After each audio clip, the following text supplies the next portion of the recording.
CPL? It's tough to decide. Well, for decades, America has been a world leader in providing athletic opportunities to women and girls on the same footing as boys. But now opportunities for women are being shoved aside for a new priority: transgender athletes. Biological males who identify as females are entering the competition and dominating their opponents in many sports across the country and the world, in fact. The athletic organization USA Powerlifting, for example, may have to go to court to protect the right of girls to compete on a fair playing field. J.C. Cooper, a biological male, was barred from lifting in a Minnesota competition and has filed a discrimination complaint against the organization. Selena Soule is a Connecticut high school track athlete. This year, she failed to qualify for the New England Regionals in the 55-meter dash by 2 spots. Turns out 2 of the competitors who beat her, though, were biological males who were able to enter the race because they identify as transgender.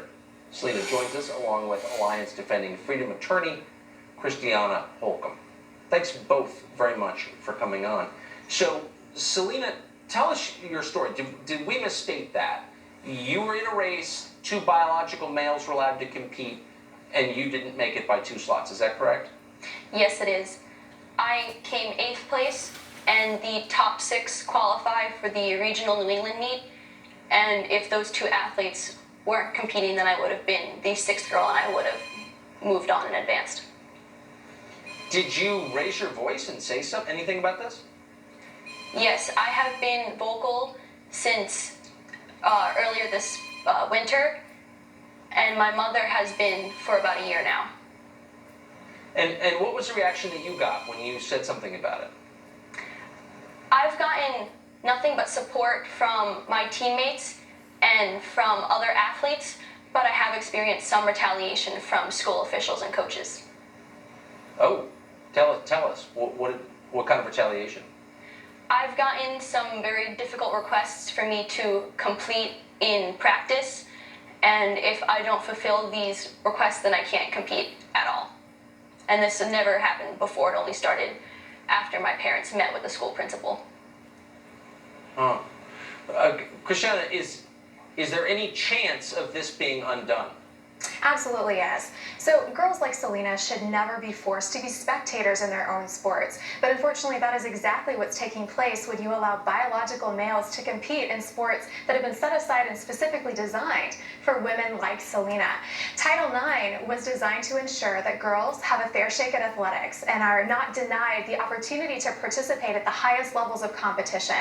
So Alliance Defending Freedom, on behalf of Selena and a couple of other brave female athletes, has filed or is in the process of filing a Title IX complaint asking the Department of Education to step in, to investigate, and to restore a level playing field for Selena. I mean, Selena, do other girls on your team feel the way that you do, that opportunities are being taken from you by biological males? Yes, no one in the state of Connecticut is happy about this, but no one has enough courage to speak up. And I haven't been the only one affected by this. There have been countless other female athletes in the state of Connecticut, as well as my entire indoor track team. We missed out on winning the state open championship because of the team that the transgender athlete won. And Tucker, to underscore the inequity here, I want to highlight the fact one of these male athletes now holds 10 records inside the state of Connecticut that were once held by 10 individual girls and were established over the course of about a 20-year period. So it's fundamentally unfair to allow biological males to step into women's sports and frankly dominate them and take away opportunities not just to medal, but to be at the podium, to advance at the next level of competition, and even compete for scholarships for young women like Selena. Well, it's grotesque and insane, and it hurts women and girls. And the very people who claim to be defending women and girls are abetting this, are making it possible. You're exactly right. You are a brave girl, Selena, for standing up in the face of what I'm sure is very intense pressure to be quiet and obey. Good for you for not. Thank you both very much. Good to see you. Thanks for having us.